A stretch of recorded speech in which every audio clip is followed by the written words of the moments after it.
Hi అందరికీ good morning. ఎలా ఉన్నారు? మీరు బాగుంటారని నాకు తెలుసులే. సో నేను తెలుసు కదా, నేనే మీ చిట్టిని. ఏంటిది అస్తమానం వస్తుందా అని తిట్టుకోవద్దు. కొంచెం నేను మీ అందరికీ అలవాటు అయ్యేంత వరకు నా టార్చర్ తప్పదు, కొంచెం భరించేయండి. సో ఈరోజు ఏం చెప్పాలనుకుంటున్నానంటే, మీ అందరికీ తెలుసు కదా మన వైజాగ్ బీచ్లో ఫ్లోటింగ్ బ్రిడ్జ్ పెట్టారు అని. మీరు కూడా నాలాగే వెళ్ళాలి అనుకొని ఉంటారు. సో మన అందరికీ ఒక చిన్న సాడ్ న్యూస్, చిన్నదే. ఏంటంటే ఆ ఫ్లోటింగ్ బ్రిడ్జ్ జరిగిపోయింది, దాని సంగతి ఇంక అంతే, మీ ఆశలు ఆవిరైపోవాల్సిందే.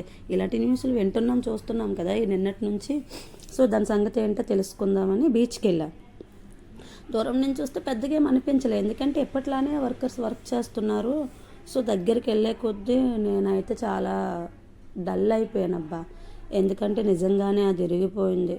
దాన్ని చూడగానే నేనైతే మా ఆయన చాలా కష్టపడి బతిమలాడి ఒప్పించాను తీసుకెళ్ళమని. సో అదంతా బూడిదల పోసిన పన్నీర్ అయిపోయింది. సో అక్కడైతే చాలా ఫాస్ట్గా, చాలా శ్రద్ధగా వర్క్ అయితే చేస్తున్నారు.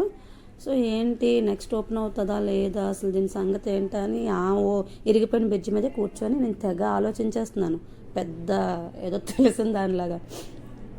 సో కొంచెం ముందుకెళ్ళి అక్కడ సెక్యూరిటీ గార్డ్ అన్న ఉన్నారనమాట. ఆ అన్నను అడుగుదామని చెప్పి వెళ్తున్నాను. సో అక్కడైతే చూసారా చాలా కష్టపడుతున్నారు బాయ్స్. ఆ అన్నని పిలిచాను, అన్న ఏంటి సంగతి, ఇదేమైంది, నెక్స్ట్ ఇంకేంటి ఓపెన్ అవుతుందా లేదా, నాలా చాలామంది ఆశపడి ఉన్నారు, ఎక్కడికో వెళ్ళి ఇవన్నీ మనం ఎంజాయ్ చేయలేం కదా, చక్కగా మన వైజాగ్లోనే మన దగ్గరలోనే ఫ్లోటింగ్ బ్రిడ్జ్ పెట్టారు అని చెప్పి అడిగితే, లేదమ్మా ఓపెన్ అవుతుంది, ఇంతకన్నా బెటర్గా, ఇంతకన్నా స్ట్రాంగ్గా, ఇంకా జనాల కోసం చాలా జాగ్రత్తలు కూడా తీసుకుంటున్నారు, గవర్నమెంట్ పర్మిషన్తో ఓపెన్ చేస్తారు, కానీ కొన్ని రోజులు టైం పడుతుంది, ఎందుకంటే ఈ జనాల్లో పుట్టిన భయం అంతా పోవాలి, నెక్స్ట్ నమ్మకం రావాలి కదా అని.